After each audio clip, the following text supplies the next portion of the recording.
मेरा नाम सोना है और मैं 23 साल की हूँ। मैं इंदौर शहर में रहती हूँ और यहीं के AR hospital and research centre में न्यूरोलॉजी विभाग में इंटर्नशिप कर रही हूँ। उस रात जब मेरे भाई आदित्य को कुछ गुंडों ने बुरी तरह से घायल कर दिया था, एक अनजान शख्स ने हमारी मदद की थी। कुछ देर बाद 2 वार्ड बॉय आदित्य को स्ट्रेचर से वार्ड में ले गए। मैं और मेरी दोस्त माही भी उनके पीछे पीछे आ गए। मैं आदित्य के बेड के पास बैठ गई। मैंने आदित्य का हाथ पकड़कर कहा, तू जल्दी से ठीक हो जा छोटे, हमसे तुझे ऐसे नहीं देखा जा रहा। यह कहकर मैं रो पड़ी। माही ने मुझे समझाते हुए कहा, तू इस तरह रोएगी तो तेरी भी तबीयत खराब हो जाएगी सोना, फिर आदित्य को कौन संभालेगा। माही ने अपनी जेब से रुमाल निकालकर मुझे दिया, तो मैंने उसे लेकर अपने आंसू साफ किए। माही ने मुझे अपने गले से लगाकर कहा, सब ठीक हो जाएगा और डॉक्टर ने भी तो यही कहा है ना कि आदित्य को 24 घंटे में होश आ जाएगा। फिर तू किस बात की टेंशन ले रही है? मैंने जवाब में कुछ नहीं कहा। माही ने अपनी कलाई घड़ी में वक्त देखा तो उसमें रात के 3 बज रहे थे। यह देखकर उसने मुझसे कहा, सोना, अब तुझे भी आराम करना चाहिए, रात काफी हो गई है। मैंने हाँ में सिर हिलाते हुए कहा, हाँ, अब तू भी घर जा, तेरी माँ तेरे लिए परेशान हो रही होगी। हम यहाँ आदित्य के पास हैं, सुबह मिलते हैं। माही ने कहा, यार, मैं तुझे अकेले छोड़कर कैसे जा सकती हूँ? मैंने कहा, हम ठीक है माही, अब तुम जाओ। माही ने एक बार फिर से मुझे अपने गले से लगाकर कहा, अपना ध्यान रखना। इतना कहकर वह चली गई। सुबह 7 बजे अंश कमरे में बेड से टिककर बैठा था। उसके चेहरे पर कोई भाव नहीं थे। उसका चेहरा एकदम सख्त था, पर पता नहीं क्यों उसके मन में अजीब सी बेचैनी थी, जिसे वह अपने चेहरे पर नहीं लाना चाहता था। उसके तकिए के पास अब भी वह सफेद रंग का दुपट्टा था जो कल रात मुझसे वहां पर छूट गया था। अंश अपनी गहरी सोच में गुम था कि तभी शौर्य उसकी रिपोर्ट लेकर कमरे में आया। अंश ने उसे देखकर पूछा, क्या कुछ पता चला? कौन थे वे लोग जिन्होंने कल रात मुझ पर हमला किया था? शौर्य ने एक आह भरते हुए कहा, हाँ, वे लोग तुम्हारे राइवल मिस्टर बंसल के लोग थे और उनके साथ हमारा एक आदमी भी मिला हुआ है। तुम कल क्लब में अकेले थे, इस बात का फायदा उठाकर उन्होंने तुम पर हमला किया था। But their bad luck that you are still alive. आज तक तुम्हें कोई मार पाया है भला? शौर्य ने कहा तो अंश के होठों पर तिरछी स्माइल आ गई। उसने मुस्कुराते हुए कहा, बहुत अच्छे, अब मैं उन्हें दिखाता हूँ अंश रायजादा से उलझने का क्या अंजाम होता है। शौर्य ने धीरे से कहा, तू कभी नहीं सुधरेगा। इतना कहकर उसने अपना सिर हिला दिया। तभी अंश ने कहा, वैसे क्या मिस्टर खुराना से बात हुई डील को लेकर? शौर्य ने कहा, हाँ, मिस्टर खुराना सुबह 11 बजे तुमसे मीटिंग करना चाहते हैं, पर मुझे नहीं लगता तुम्हें इस हाल में मीटिंग अटेंड करनी चाहिए। अंश उसकी बातों को पूरी तरह से इग्नोर करते हुए बोला, ठीक है, 11 बजे की मीटिंग फिक्स करो, उसके बाद हम दिल्ली जाएंगे। वैसे भी मेरा इस जगह पर दम घुट रहा है। तभी एक नर्स, जिसने हॉस्पिटल की यूनिफॉर्म पहनी थी, वह अंदर आई। अंश की नजर उस पर पड़ी, तो वह बहुत ध्यान से उसे देखने लगा, जैसे वह यह जानना चाहता हो कि यह वही लड़की तो नहीं जो कल रात यहाँ उसके पास आई थी। शौर्य ने यह देखा तो उसे चिढ़ाते हुए बोला, अंश, तू उसे घूरना बंद कर, ऐसा लग रहा है जैसे तू अभी इसी वक्त उसे जिंदा निगलने वाला है। यह सुनकर अंश ने उसे घूर कर देखा, तो शौर्य हंसने लगा। नर्स ने अंश के हाथ से ड्रिप निकाल दी और वहां से चली गई। उसके जाने के बाद शौर्य ने कहा, सच सच बताना, तू उसे घूर क्यों रहा था? कहीं ऐसा तो नहीं कि तुझे लग रहा हो कल रात वाली लड़की यही है? अंश ने फिर से उसे घूर कर देखा तो शौर्य चुप हो गया। इधर मैं वार्ड में ही बने वॉशरूम से कपड़े बदलकर बाहर आई। सुबह ही माही मेरे लिए कपड़े और जरूरत का सामान लेकर आई थी। मैंने अपने गीले बालों को टॉवल से साफ किया और आदित्य को देखने लगी। आदित्य अब भी बेहोश था। कुछ देर बाद मैंने जल्दी जल्दी अपना नाश्ता किया और माही, जो मेरे पास बैठी थी, उससे कहा, माही, तुम छोटे का ध्यान रखना, हमें कुछ काम है, हम कुछ देर में आते हैं। माही ने कहा, लेकिन इस वक्त तुझे क्या काम है? मैंने उस कोट को पकड़ा और वार्ड से बाहर जाते हुए बोली, हम आकर तुम्हें बताते हैं। इतना कहकर मैं चली गई। लगभग 9 बजे मैं एक बड़ी सी बिल्डिंग के सामने खड़ी थी। उस बिल्डिंग के ऊपर बड़े बड़े अक्षरों में लिखा था, द केएस एंटरप्राइज। मैं गेट से अंदर आ गई। रिसेप्शनिस्ट ने मुझे देखा तो मुझसे पूछा, ma'am, how can I help you? मैंने अपने हाथ में पकड़े बिजनेस कार्ड को रिसेप्शनिस्ट को दिखाते हुए बोली, जी, हम यहाँ इनसे मिलने आए हैं। क्या आप बता सकते हैं यह हमें कहाँ मिलेंगे? रिसेप्शनिस्ट ने कार्ड को देखकर कहा, ओह, तो आपको मिस्टर शाह से मिलना है। क्या आपके पास उनसे मिलने का कोई अपॉइंटमेंट है? मैंने कहा, अपॉइंटमेंट? रिसेप्शनिस्ट ने मेरा रिएक्शन देखा तो मुझसे कहा, सॉरी मैम, अगर अपॉइंटमेंट नहीं है तो आप उनसे नहीं मिल सकती। मैं हैरानी से उसे देखने लगी। मैंने रिसेप्शनिस्ट से रिक्वेस्ट करते हुए कहा, हमें उनसे बहुत जरूरी बात करनी है मिस, प्लीज एक बार हमें उनसे मिलने दीजिए। मैंने उससे जिद करते हुए आगे बोली, प्लीज मिस, हमें उनसे बहुत जरूरी बात करनी है। रिसेप्शनिस्ट ने मेरी जिद के आगे हार मान ली और गहरी सांस लेते हुए कहा, ओके, मैं सर से बात करके आपको बताती हूँ। इतना कहकर उसने लैंडलाइन से किसी को फोन मिलाकर कहा, सर, एक लड़की आपसे मिलना चाहती है पर उसके पास आपसे मिलने का अपॉइंटमेंट नहीं है। सामने से किसी ने कुछ कहा तो रिसेप्शनिस्ट ने ओके सर कहकर फोन रख दिया। फिर उसने मुझसे कहा, आप सर से मिल सकती हैं। उनका ऑफिस 21वें फ्लोर पर दाईं ओर है। मैंने उसे थैंक्स कहा और लिफ्ट की तरफ बढ़ गई। लगभग 2 मिनट बाद मैं 21वें फ्लोर पर एक ऑफिस के बाहर खड़ी थी। ऑफिस के बाहर दरवाजे पर लिखा था, चेयरमैन मिस्टर के शाह। मैंने उस नाम को पढ़कर गहरी सांस लेते हुए दरवाजे को खटखटाया तो अंदर से एक भारी आवाज आई, कम इन। मैंने दरवाजा धीरे से खोला और अंदर चली गई। मैंने इधर उधर देखा तो ऑफिस बहुत अच्छे तरीके से सजाया हुआ था। हर एक चीज अपनी सही जगह पर थी। मैं ऑफिस को देख ही रही थी कि मेरा ध्यान एक आवाज ने खींचा, बोलो, तुम्हें मुझसे क्यों मिलना था? मैंने उस आवाज की तरफ देखा तो पाया एक बड़ी सी टेबल के उस पार एक आदमी कुर्सी पर बैठा था, जिसकी पीठ मेरी तरफ थी। मैंने कहा, जी, हम आपसे मिलना चाहते थे क्योंकि हमें आपसे थैंक्स कहना था। कल रात आपने हमारी मदद की और हम आपको थैंक्स भी नहीं कह पाए। पहले आपने हमारे भाई को हॉस्पिटल लाने में मदद की और आपने हॉस्पिटल का बिल भी पे किया। उसके लिए हम आपको पर्सनली थैंक्स कहना चाहते थे। तभी कुर्सी पर बैठे इंसान ने कहा, ओह कम ऑन सोना, don't be thanks. After all मैं तुम्हारी मदद नहीं करता तो और कौन करता? मैंने उसके मुंह से अपना नाम सुनकर हैरान हो गई। मैंने हैरानी से पूछा, आपको हमारा नाम कैसे पता? तभी कुर्सी पर बैठा आदमी एकदम से मेरी तरफ पलट गया। मैं उसे कंफ्यूज होकर कुछ पल देखती रही। फिर अचानक से मेरे दिमाग में कुछ आया और मेरी आंखें फैल गईं। मेरे मुंह से धीरे से निकला जिसे सिर्फ मैं ही सुन सकती थी, पापा। अचानक से उसके जहन में कई सारी यादें ताजा हो गई। पापा, यू डोंट लव अस।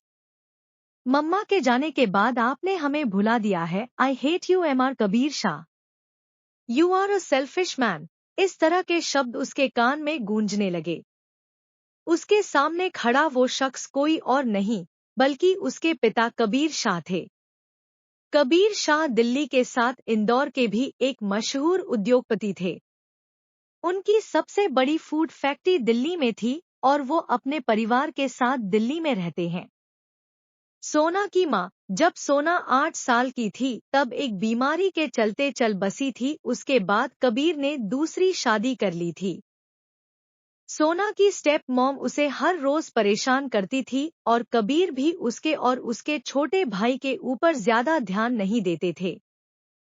सोना जब 10 साल की थी तब वो आदित को लेकर घर से चली गई और कबीर ने भी उसे रोकने की कोशिश तक नहीं की थी। 13 साल बीत गए थे इस बात को और आज वो एक बार फिर से एक दूसरे के सामने थे। कबीर के बाल अब थोड़े सफेद हो गए थे और उनकी आवाज में भी काफी बदलाव आ गया था, इसलिए सोना उसे पहली मुलाकात में पहचान नहीं पाई। सोना अब भी उसी तरह हैरान खड़ी अपने पिता को देख रही थी। उसने अपने हाथ में कोट को कसकर पकड़ रखा था।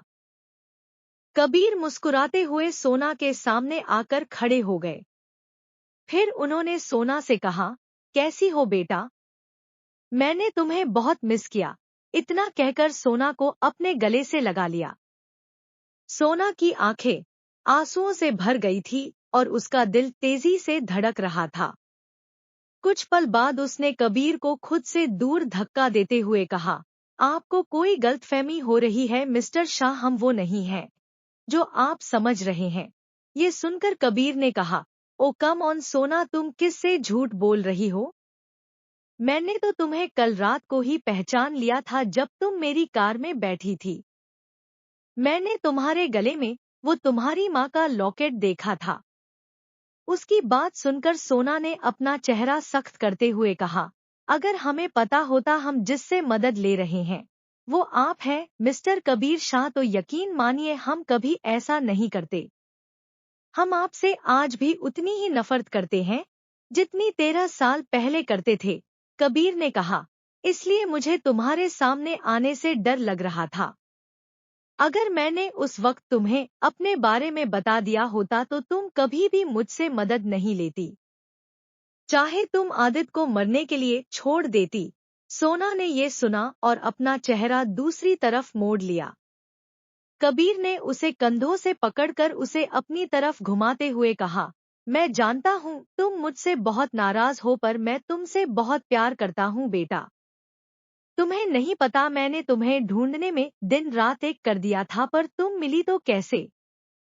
इस हाल में अब मैं तुम्हें कहीं जाने नहीं दूंगा। मैं तुम्हें और आदित को मेरे साथ दिल्ली ले जाऊंगा। तुम्हें मेरे रहते इतना सफर करने की जरूरत नहीं है सोना।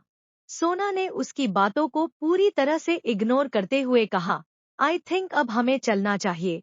हम यहाँ आपको थैंक्स कहने आए थे मिस्टर शाह, और आपने जो हमारे भाई के इलाज के लिए बिल पे किया उसे हम जल्द ही आपको लौटा देंगे। उसने इतना कहा और कोट को कबीर के तरफ बढ़ा दिया। कबीर ने उसके हाथ को देखा, फिर अपने चेहरे पर निराशा के भाव लाते हुए कहा, तुम अभी भी उतनी ही जिद्दी हो जितनी 13 साल पहले थी। बिल्कुल भी नहीं बदली। ये सुनकर सोना ने कहा, हमारे पास आपकी बकवास बातें सुनने का वक्त नहीं है मिस्टर शाह। इतना कहकर वो कोट को कबीर के हाथ में पकड़ाकर चली गई। उसके जाने के बाद कबीर ने अपने हाथ में पकड़े कोट को देखा और उसे जमीन पर पटकते हुए कहा, ये कभी मेरी बात नहीं मानती। आई थिंक अब मुझे ही कुछ करना होगा। सोना अपने पापा से मिलकर वापस हॉस्पिटल आ रही थी। अपने पापा से इतने सालों बाद मिलकर उसके अंदर इमोशंस की बाढ़ आ गई थी। 13 साल बीत गए थे उस बात को, पर आज भी उसके जहन में अपने पापा के लिए वही इमेज थी, एक केयरलेस एंड सेल्फिशनेस इंसान की। उसने मन में सोचते हुए कहा, अगर आपको हमारी इतनी ही परवाह थी तो आपने हमें 13 साल पहले जाने से क्यों नहीं रोका? क्यों आपने हमारा ख्याल नहीं रखा जब माँ के जाने के बाद हमें सबसे ज्यादा जरूरत आपकी थी? आपको हमारा नहीं तो आदित का तो ख्याल होता।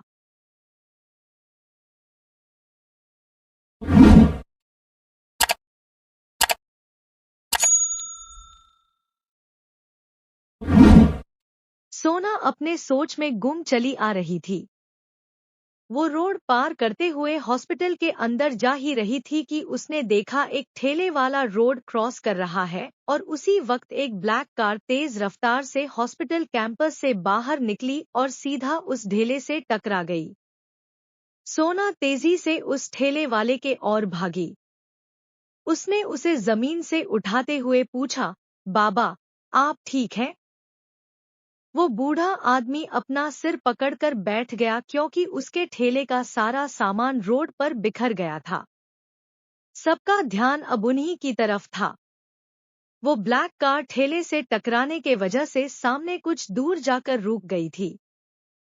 सोना गुस्सा करते हुए उस गाड़ी की ओर बढ़ी और गाड़ी का शीशा खटखटाते हुए बोली, ओ मिस्टर, कार से बाहर आओ। क्या आप रोड पर चल रहे लोगों को कीड़े मकोड़े समझते हो जो इतनी स्पीड से गाड़ी भगा रहे थे? अब तक भीड़ जमा हो चुकी थी। गाड़ी के अंदर बैठा आदमी उस लड़की को गुस्से से देख रहा था। सोना बिना रुके शीशे पर अपना हाथ मार रही थी। तभी कार का दरवाजा खुला और ऊपर से नीचे तक काले रंग का कपड़ा पहने हुए एक आदमी बाहर आया। उसका चेहरा देखकर सोना की आंखें बड़ी हो गई। सोना ने उसे पहचान लिया था। ये वही आदमी था जो कल रात आईसीयू में उसे मिला था, जिसे उसने पानी पिलाया था, जिसके बारे में सोना अब तक भूल चुकी थी। सोना के सामने खड़ा वो शख्स उसे अपनी काली गहरी आंखों से ऐसे देख रहा था जैसे वो उसके अंदर तक झांक रहा हो, पर उसके चेहरे पर कोई भाव नहीं थे। सोना ने सोचते हुए मन में कहा, एस हियर रोबोट। सोना अभी अपनी सोच में गुम ही थी कि उस आदमी की ठंडी आवाज उसके कानों में पड़ी। What do you want from me? सोना उससे दूर हट गई और उसे देखते हुए मन में बोली, Why does his aura feels intimidating? कल रात जिस तरह वो उसके सामने कमजोर था, आज बिल्कुल उसके अपोजिट बहुत ही डोमिनेटिंग लग रहा था। सोना खुद को संभालते हुए बोली, You should say sorry to him, mister. अंश ने अपनी भौहों को सिकोड़ते हुए इम्पेसेंटली कहा। What? सोना ने कहा, लगता है आपको इंग्लिश समझ नहीं आती। हमने कहा आपको उनसे सॉरी कहना चाहिए और उनके नुकसान की भरपाई भी करनी चाहिए। अंश ने ये सुना और उसे ऐसे देखने लगा जैसे वो कोई पागल हो।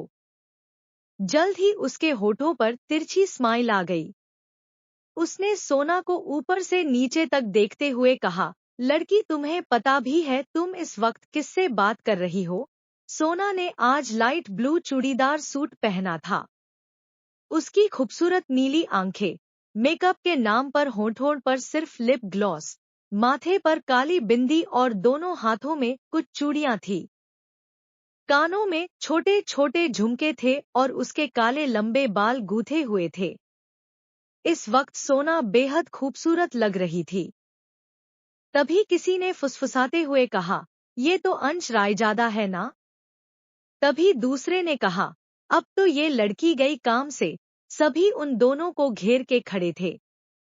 अंश के बॉडीगार्ड्स भी वहां आ गए थे।